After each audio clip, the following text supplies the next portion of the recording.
Welcome to today's Explainer. We're going to be running a deep dive textual audit on history's most infamous disciple, Judas Iscariot. And we're doing this to ask a pretty startling question about his actual spiritual status. We're going to look closely at some fascinating research that uses a highly structured method to examine the hard data behind a story I'm sure we're all very familiar with. Here's a quick look at our agenda for this session. We'll set up the paradox of his outward credentials, deconstruct it using the Gospel of John, look at why proximity isn't persuasion, examine the core spiritual failure, and then wrap up with a final verdict. Let's get right into it. Okay, let's dive into this with a question that really tests our deepest theological assumptions. When it comes down to it, did Judas lose his salvation, or did he never actually have it to begin with? To figure that out, we're starting with Section 1, the perfect religious résumé. We first have to look at the primary empirical data drawn directly from Acts chapter 1.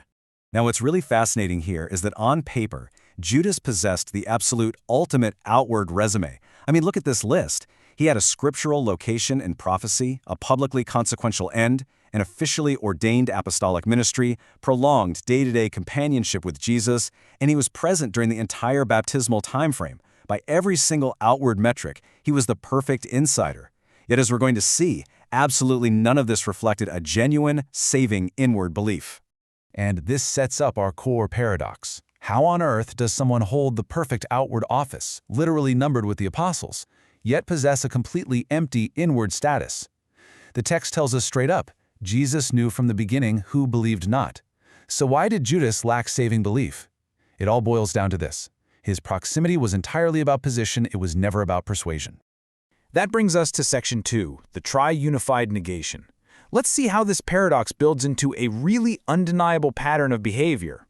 So the crucial point here is that Judas didn't just have some sudden emotional lapse in judgment, right? He systematically executed what the source text calls a tri-unified negation. First, willful disbelief. He flat out refused the Son because his heart was totally set on earthly gain and a political kingdom rather than spiritual salvation. Second, concealed disbelief. He masked that refusal from his peers perfectly. They had no idea. And third, collusive betrayal. He finally weaponized that amazing insider access to hand over the very person who offered him eternal life. That concealment is wild when you think about it, because it allowed him to manage the common purse. He was the treasurer, masking his theft with charitable, religious-sounding language. He basically used the vocabulary of ministry as a cover-up. And it all culminated in this chilling, highly transactional question, "What will ye give me? And I will deliver him unto you." This right here reveals exactly why he lacked true belief. He ultimately valued the Son of God at a mere price of silver. He chose a temporary payout over eternal life. Which leads us to Section 3, proximity is not persuasion. And honestly, this brings us to a terrifying realization. Look at John 6:64. This proves that Jesus knew from the very beginning that Judas did not believe. Judas's mask worked flawlessly on a horizontal level with the other disciples. They trusted him, but it never ever worked vertically on the Son. It just goes to show that maximum exposure to Jesus does not automatically equal inward persuasion. And we get even further proof of this in John 6:70. Christ explicitly states that he chose the 12, yet he flat out names one a devil. This proves conclusively that roll election, being picked for a ministry, does not automatically equal a saving union with Christ. Being selected for a job or a prominent position simply doesn't regenerate the human heart. Moving on to Section 4, the core spiritual failure. How do the Scriptures actually judge his actions? In the book of Acts, Peter uses the Psalms to declare Judas's habitation desolate and transfer his office, his bishopric. Now, an office is simply a function, right? It's an authorization and responsibility. It does not, by itself, describe the office holder's spiritual ontology or their inward life. A congregation can absolutely install someone into a prominent position, but that doesn't make them a new creature in Christ.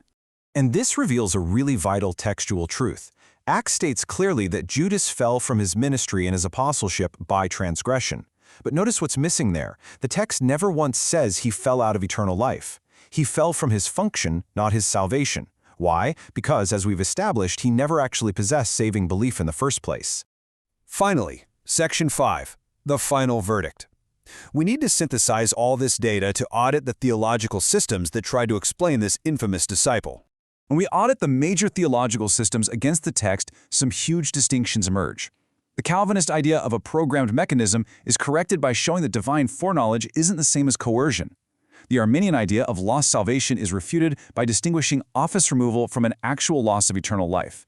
And the Baptist reliance on an external religious résumé, well, that's completely dismantled by highlighting the stark difference between outward religious proximity and true inward belief in the Son. So let's break this down to its core. Proximity can prove access, accountability, and outward historical exposure. Sure, but proximity absolutely cannot prove inward persuasion, the new birth, or union with Christ. Judas is the ultimate proof that maximum historical exposure and charismatic participation really only increase your accountability. They cannot manufacture a new birth. The crucial takeaway from today's explainer is the explicit textual verdict from the Son of God himself: Judas simply believed not. He lacked saving belief, he wasn't a saved man who somehow lost his way, he was a completely unpersuaded insider who used his incredible proximity for betrayal because his true allegiance was always to earthly advantage. In solo Christus, sola persuasion. Christ alone, persuasion alone. I'm going to leave you with this final provocative thought. If the ultimate insider could be lost despite having the absolute perfect outward résumé, are you trusting your religious résumé? Are you truly persuaded by the Son of God?